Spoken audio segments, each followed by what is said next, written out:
company TQL has completed a $35 million expansion on its headquarters, and employees found a fun way to celebrate. It involved Chris McMahon, a products manager with the company, who happens to be a marathon runner. So today he ran 26.2 miles through and around the TQL building.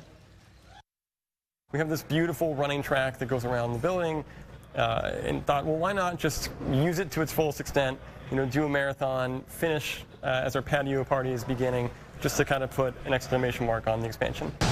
Just seems so easy for him. The new spaces are meant to support more than 3,500 employees. The expansion includes a cafeteria, 24/7 gym, look at that, basketball and pickleball courts. Craig, I'm moving in there. All right, let's go.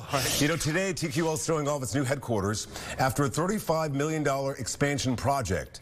It includes basketball and pickleball courts, a golf simulator, a gym, and over 40 new meeting rooms. And let me correct myself, this is TQL headquarters off of I-275. You've probably seen it, it's huge.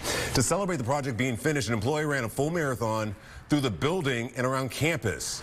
Money raised from the marathon is going to the League for Animal Welfare, which is a no-kill shelter.